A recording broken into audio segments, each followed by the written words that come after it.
Hello and welcome to this Streamlit tutorial. So we are going to make a news web app today using Streamlit and NewsApi.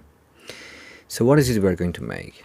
Write your country name. If I write my country name here, like I live in the Netherlands, so Netherlands, and I can choose a category for business for news. Let's say I go with technology and press enter, and I get this one. The title, author, source, date and time, link, summary, and also the image. You can see this is the case also for the rest of them. They all have these. Now, how are we going to make this? Well, I'm going to use Streamlit, of course, and also NewsApi. So if you do not have an account here, simply register. You get a free account, and then you can have your API key here. Then you can click on documentation once you have it. If you go to the left part here, everything, you get the endpoint. So this is the URL that we are going to send request to get a response back, and then turn it into JSON. While we get something, the JSON file is this one actually.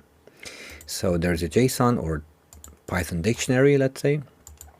And this dictionary has three parts: status, total results, and articles. We are interested in the articles.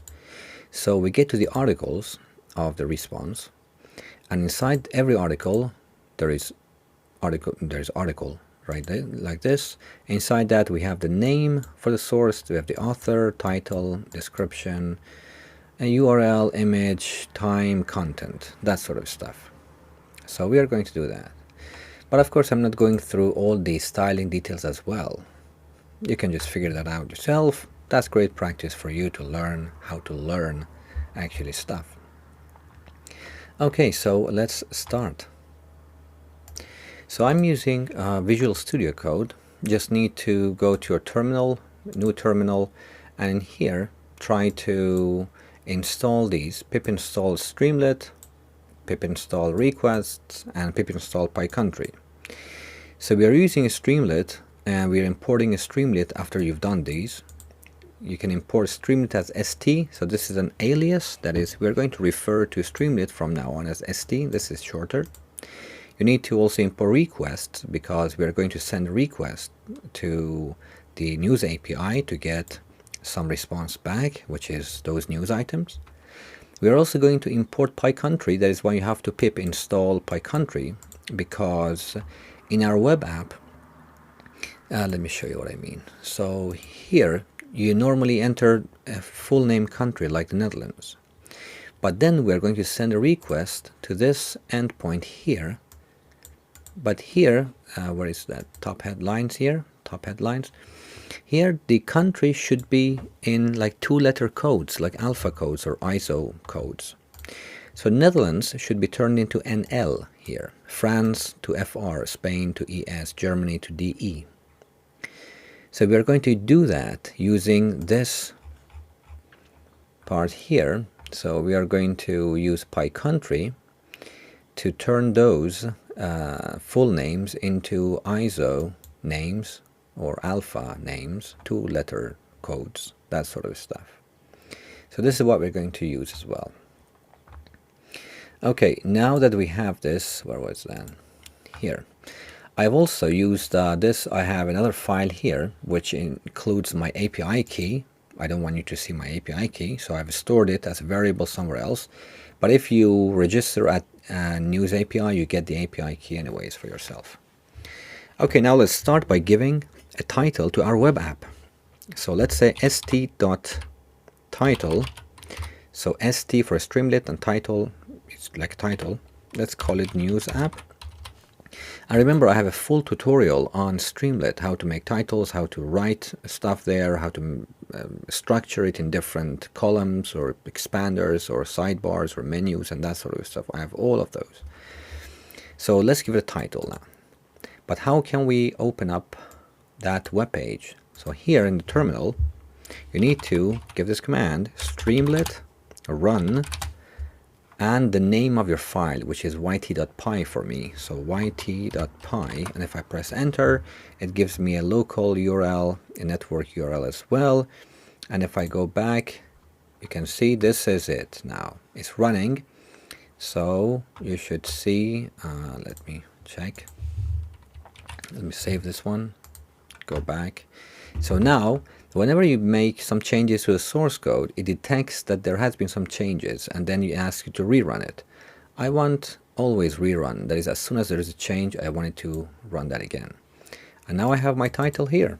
Cool. So on this menu here on the right, you can also go to the setting, change the theme to light. I like dark. You can change also the colors and font family as well. Now let's get back to our editor. And here, so let's have an input field so that the user enters the name of the country they want. For that, use st.textInput, so text input, and then here, and let's say enter country name. And if I save this and go back, you see I have this field. Cool, the label and the input field. Nice. Now let's also have those radio buttons so that they choose from some options. So I can say st.radio for radio buttons, and we should give it 2 arguments. The first one is the label. So let's just say choose a news category, and the second argument is going to be our choices. They should be as a tuple that is inside parentheses. So the first one, let's say technology. The second one, I don't know, politics. The third one, sports. And the last one, business. So these 4 categories. Now save, go back. You can see we have these beautiful radio buttons here. Nice. Now I want to have them next to each other. That is, I want this input field to be here, and I want the categories to be next to it. So I want to have 2 columns. To make columns in Streamlit, you simply need to write 2 names. Let's just give it some name, like call1 for the first column, call2, and they are going to be st.columns. So this is how you make columns in a Streamlit, like Streamlit or st.columns, and then you should specify how many columns you want. So I want 2 columns, and when I write 2, and I have 2 here, it means each would take 1 that is half of it. So that is, let's say 100%, call1 would take 50%, and call2 would take also 50%, because there are 2 only. Now if I save this one, but then let's put these under each column. So for example, I want the country name to be under 1 column, like this one, and I want the radio buttons to be under this one. How can I do that? I can use the with statement. I can say with call1 colons and enter. Let's grab this and put it here with an indentation, and then let's do the same for column 2 with call2 colons indentation, and let's put the radio buttons here as well. Let's save this, and if we go back, you see now there are 2 columns. But I want this one to be a bit wider. That is, I want this input field to occupy, let's say 3/4, 55% of the whole width. And I want this one to occupy only 1/4. So for that, instead of just giving it 2, I can give it 2 numbers now. Since it's more than 1, I need to put them in as a list. So I want the first one, the first column, to occupy 3 parts, and then the second one, 1 part. So that is, if there are 4 parts, if we divide this into 4 parts, 3 parts will be occupied by the first column and 1 part by the second column. Now if I save it and go back, you see, now this is much wider now. Nice. So whatever the user inputs, I want to save it in a variable called user, and whatever they choose here, I want to save it into a variable called category so that we use them later. So let's just do that. Let's say for this one it would be user, and for radios it should be like category. Now let's also have a button so that when people click on it, they get some news back, right? So for that, we can use btn, just a variable, whatever name you can give it. But then st.button gives you a button with Streamlit. And let's just say enter. So if I save this and go back, you see I have this nice cute button here, but nothing happened, of course. Okay, now how can I make it work? How can I mention that if the button is clicked, then all those operations should be done? For that, I just say if btn, that is if button is clicked, do something. So what should it do? I want that URL to be accessed. Now we should go and, where was that? We should go and look for the endpoint. So let's just grab this endpoint. So this is the URL we are going to work with. We are only going to replace US, for example, with the country name that the user inputs. And also you should have your own API key here as well. Now let's go back. And then let's just say URL equals quotes. Now, instead of US, we are going to use a country. And instead of this API key, we are going to use our API key. But how can I have access to my API key? Since it's a variable, I should use before these quotation an F for formatting, like an F string. Now I can put my API key inside curly brackets. When you do that, this is a variable now. It's not just a string like this. And for the US, we need to create a variable called country. Remember, we are using these curly brackets because we have also an F string here.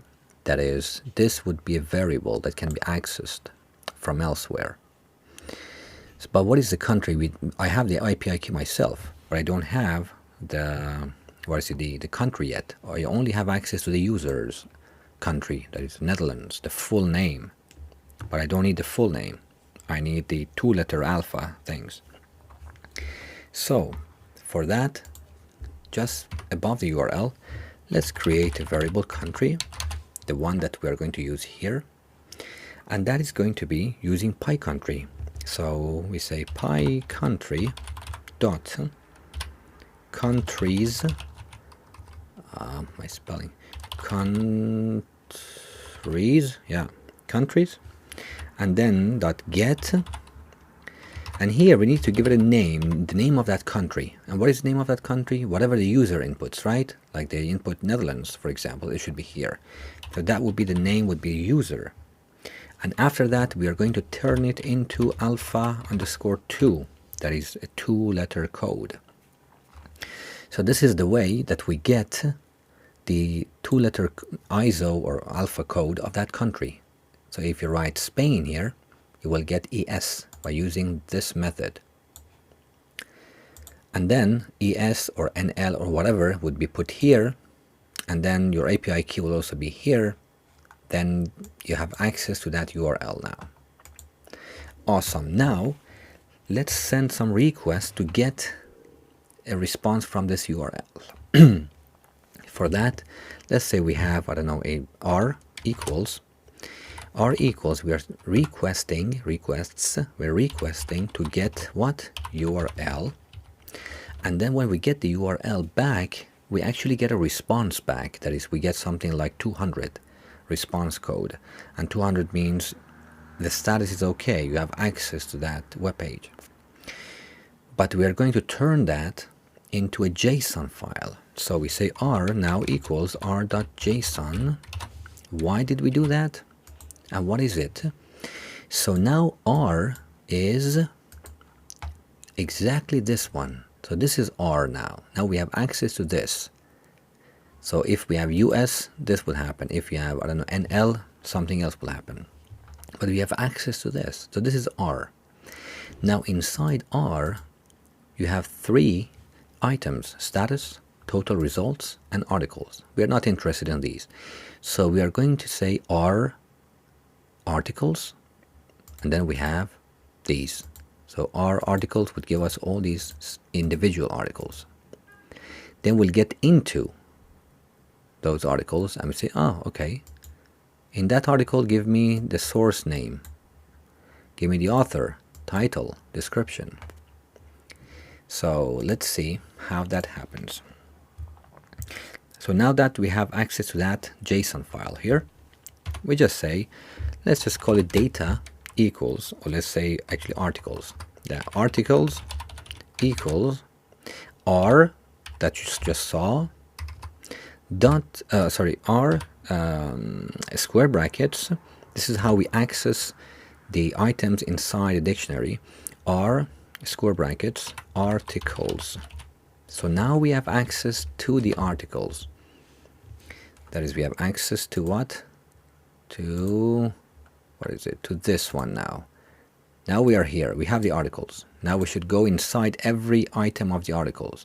So I'm going to say for every article, every single article in articles, give me the source of that article, author of that article, and that kind of thing. So now let's do this. So I would say for article, or for I, or whatever, that individual thing in articles that we just grabbed, I want you to write st dot, let's just say header. They want a header for the title of the article. The header is going to be what? Article, that single individual article, author or title. Yeah, let's just go for the title first. So the title, we are grabbing the title and we're printing it as a header. Nice.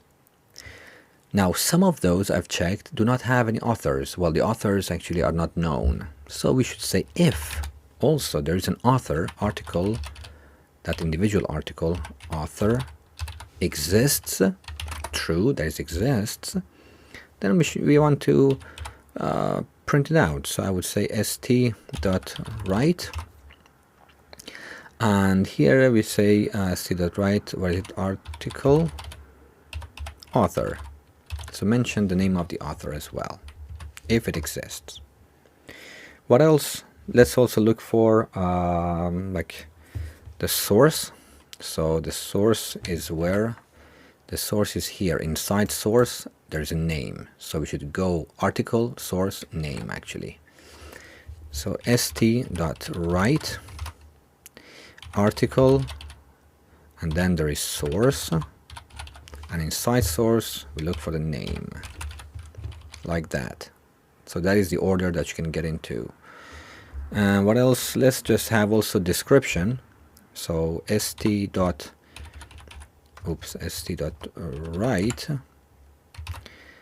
article, description,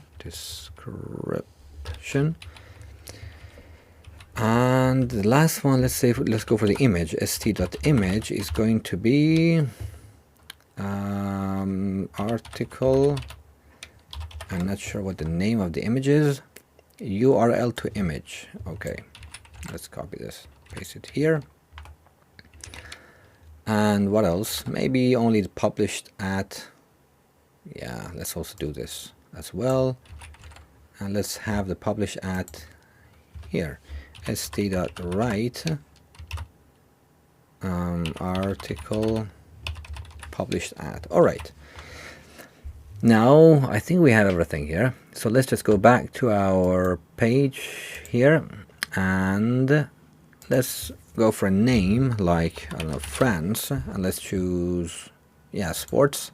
Let's enter, and there is something wrong. Published at. So there must be something wrong with our published at. Yes, and I have an extra quotation mark there. Let's save it and go back again. Let's press enter. Awesome, we have that, but image, oh yeah, so you can see I have these errors here because of this extra pair of, what else? I think everything else must be fine. So let's do that again. And we have this. Awesome. Yeah, Messi, come on, you're faster than that. Yeah, so you see, this is working. Cool. So this is the header, this is the date, the writers, the source, and stuff like that. Now you can also mention the name source and things like that by like here, for example, let's say for the title, you can have published at and close it here, and then comma, and then if I save it and go back, you should see now we have published at here. You can do the same for the author, for the source, and for the description as well. But how can we style it? Well, I'm going to leave the styling in more detail to you yourself to do some research to see how we can change that. But the easiest way is to, for example, let's do it for the header, or for this one actually. So I can use Markdown, sc.markdown. I told you about my tutorial before, so you can check the Markdown as well. And here I can use some HTML tags here. So I use f-string because I'm going to wrap everything inside these quotes, and since these are values, like variables, I have to put them inside curly brackets. Now I'm going to use let's say, I don't know, an h5 tag, like HTML tag h5, and I close it here, h5. And since I've used HTML here, I should mention this one, unsafe allow HTML to true. So I would say unsafe, I put it to true, I set it to true so that it works. And if I go back, you can see now this one is a bit formatted different. It's h5 now. Well, that is too big. But anyways, for styling it, I can use inline styling here. I can say style equals, and then I should use single quotes. Why? Because I'm using double quotes here. So I should use single quotes here. Style equals, let's say background color. I'm going to change the background color to blue. If I save and go back, you should see now, you see, that's different now. Now this is like an h5 tag, that's why it's occupied the whole thing. I can put it inside actually a span tag, and that's much better now. So it would only, you see, much better now. So this is how you can also change the styling. You can change the colors, like color equals or whatever. You can give it different colors. You can give it paddings, for example, padding 10 pixel, for instance. If I go back, and you can see there is some padding here, some border radius as well, border radius, I don't know, like let's say 20 pixel, and save it, go back again, and you can see it's rounder a bit. So you can change the styling like this as well, and this is a very, very nice, easy kind of web app that we've made together. Cool. That's it. If you liked it, please don't forget to like or subscribe, and thank you so much for watching and listening.